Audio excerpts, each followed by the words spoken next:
اللہ الرحمن الرحیم۔ سپاس نامہ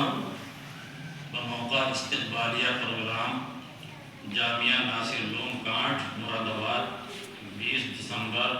2024 بروز جمعہ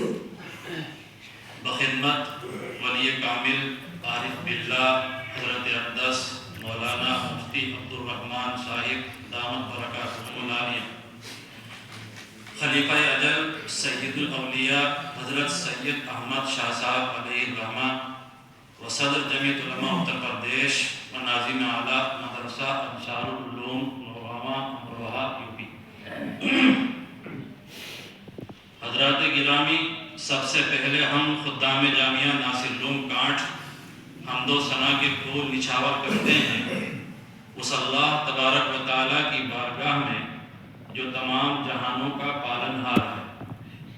پھر درود و سلام کے انگنت گلدستے پیش کرتے ہیں اس نبی رحمت کی خدمت میں جن کو تمام عالم کے لیے رحمت بنا کر بھیجا گیا۔ حضرات محترم، آپ کے علم میں یہ بات آ چکی ہے اور اگر آئی تو آنے چاہیے کہ جمعیت علماء ہند ہندوستان کی وہ واحد قدیم ترین دینی و ملی تنظیم ہے جس نے ایک طرف ملک کی آزادی میں کلیدی کردار ادا کیا تو دوسری طرف امت مسلمہ اور ملت اسلامیہ ہند کی ہر موڑ پر رہنمائی کا فریضہ بھی انجام دیا۔ یہاں پر یہ بات بھی ہمارے لیے باعث مسرت اور قابل فخر ہے کہ جمعیت علماء ہند سے کانٹ و اطراف کا کافی پرانا رشتہ رہا ہے۔ چنانچہ شیخ الاسلام حضرت مولانا سید حسین احمد مدنی علیہ الرحمہ سے متعدد احباب راہ سلوک و تصوف میں یہاں وابستہ رہے ہیں، من جملہ حضرت مولانا محمد قاسم صاحب سینسپوری علیہ الرحمہ، سابق صدر المدرسین مدرسہ فیض العلوم کانٹ، منشی عبدالحمید صاحب رحمۃ اللہ علیہ، صوفی صدیق احمد صاحب رحمۃ اللہ علیہ ہیں۔ حضرت فدائے ملت رحمہ اللہ کی ایک بار کانٹ آمد پر حاجی عبدالوحید عرف بدلو انصاری نے حضرت مفتی بلال احمد صاحب نور اللہ مرقدہ کی موجودگی میں حضرت فدائے ملت سے یہ درخواست کی کہ حضرت تھوڑی دیر کے لیے ہمارے گھر بھی تشریف لے چلیں۔ حضرت شیخ الاسلام بھی ہمارے گھر جلوہ افروز ہو چکے ہیں اور جس قالین پر حضرت بیٹھے تھے وہ قالین ہم نے تبرک کے طور پر ابھی تک سنبھال کے رکھی ہوئی ہے۔ اس واقعے سے صاف معلوم ہوتا ہے کہ شیخ الاسلام حضرت مدنی علیہ الرحمہ کا کانٹ کی سرزمین پر آنا جانا کافی رہا ہے۔ اس کے بعد حضرت سید احمد شاہ صاحب مراد آبادی رحمۃ اللہ علیہ نہ صرف یہ کہ آتے جاتے تھے بلکہ کئی دن و رات یہاں قیام فرماتے تھے اور لوگوں کے قلوب کی آبیاری کا فریضہ انجام دیتے تھے۔ فدائے ملت حضرت مولانا سید اسد مدنی علیہ الرحمہ بھی حضرت مفتی بلال احمد صاحب رحمہ اللہ کی دعوت پر جامعہ ناصر العلوم میں تشریف لاتے رہے ہیں اور ان کی بیعت و ارشاد کی مجلسیں یہاں پر قائم ہوتی رہی ہیں۔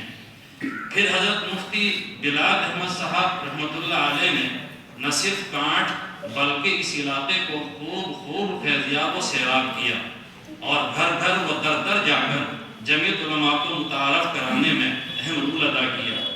اگر یہ کہا جائے تو بیجا نہ ہوگا کہ حضرت مفتی صاحب موصوف مرحوم نے اپنی ساری زندگی اس علاقے کے لیے وقف کر کے جمعیت علماء اور جامعہ ناصر العلوم کے پلیٹ فارم سے سنت و شریعت کو زندہ و تابندہ رکھنے کا وہ عظیم کارنامہ انجام دیا ہے جس کو آنے والی کئی نسلیں تادیر یاد رکھیں گی۔ اللہ تعالیٰ ان تمام حضرات کو اپنی شایع نشان اجر عطا فرمائے۔ مہمان عالی وقار، ہم اراکین و محبین جمعیت علماء آپ کا نہا خانہ دل سے پرتپاک استقبال کرتے ہیں اور جناب والا کی خدمت میں کمال خلوص و محبت و نیاز مندانہ عقیدت و احترام کے ساتھ ہدیہ تشکر و امتنان پیش کرتے ہیں کہ جناب والا نے بے پناہ مصروفیتوں اور غیر معمولی مشغولیتوں کے باوجود وقت کی قربانی دے کر ہماری حقیر سی دعوت کو شرف قبولیت سے نوازا اور قدم رنجا فرما کر ہماری امنگوں میں توانائی،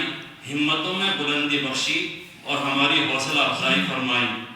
اس پرمسرت موقع پر حضور کے بے حد ممنون و مشکور اور نشۂ محبت میں مخمور ہیں، اور ہمارے قلوب عقیدت و محبت کے جن جذبات سے معمور ہیں ان کے اظہار کے لیے ہمارے پاس الفاظ نہیں۔ عظیم المرتبت عالی جاہ ہمارے قلوب پہلے ہی سے اس پر فرحاں و شاداں ہیں کہ آپ صرف علاقہ، ضلع یا صوبہ نہیں بلکہ ملک کی ممتاز شخصیت